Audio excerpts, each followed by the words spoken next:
First time periods ஆனோடனே அந்த பொண்ணு ரொம்பவே பயந்து போயிட்டா. நம்ம வாழ்க்கையே முடிஞ்சு போச்சு, நம்மள இன்னொருத்தர் கூட கல்யாணம் பண்ணி வச்சிருவாங்க அப்படின்னு அழுதுட்டே கிளாஸ் ரூமை விட்டு வெளியில வரா. அங்க ஸ்டாஃப் ரூம்ல இருந்து சார் கூப்பிட்டுட்டு இங்க் எடுத்து தாமா, அந்த கபோர்ட் மேல இருக்கு அப்படின்னு சொல்றாரு. அவ பதட்டமாவே எடுக்கிறா. அந்த பதட்டத்துல அப்படியே கீழே போட்டுடுறா. அவ மேல இங்க் ஃபுல்லா கொட்டிடுது. அது ரெட் கலர்ல இருந்ததுனால அவ ஏஜ் அட்டன் பண்ணிட்டு பெருசா யாருக்குமே தெரியாம போச்சு.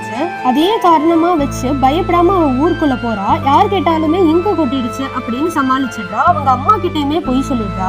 அவ ஃப்ரெண்டான சரஸ்வதியோட கல்யாணத்துக்கு போறாங்க. அங்க போய் பார்த்தா இவளை பத்தி தான் எல்லாருமே பேசிட்டே இருக்காங்க. அவங்க அம்மாவோட பச்சை கலர் சாரி அவ எடுத்துட்டு போறா. அவங்க அம்மா எதுக்கு எடுத்துட்டு போற அப்படின்னு கேக்குறாங்க. அவ ஏதோ காரணம் சொல்லி சமாளிச்சுட்டு அந்த புடவைய அவ எடுத்துட்டு போயிடுறா.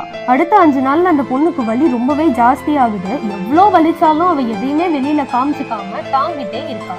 அவங்க ஊர்ல இருக்கிற கோவில்ல ஒரு ஃபங்க்ஷன் வருது. அந்த ஃபங்க்ஷன்ல ஏஜ் அட்டன் பண்ணாத பொண்ணுங்க தான் விளக்கு எடுத்துட்டு கோவிலுக்குள்ள போகணும் அப்படின்னு ஒரு கண்டிஷன்.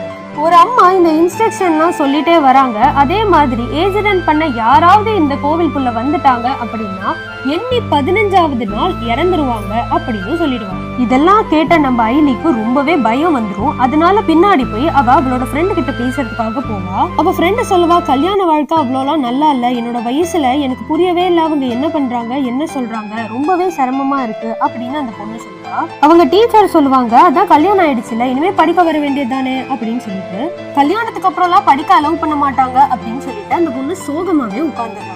ஐலியோட அம்மா வந்து பாத்துட்டு கோவிலுக்குள்ள போய் விளக்கேத்தாம இங்க உட்காந்து என்னதான் பண்ணிட்டு இருக்க அப்படின்னு மிரட்டி உருட்டி அந்த லைன்ல நிக்க வைக்கிறாங்க. அவளுமே பயந்துட்டே அந்த சாமியை பாக்குறா. பாத்துட்டு அப்படியே பொறுமையா அந்த லைன்ல நடந்து போயிட்டே இருக்கா. கோவிலையும் ரீச் பண்றா.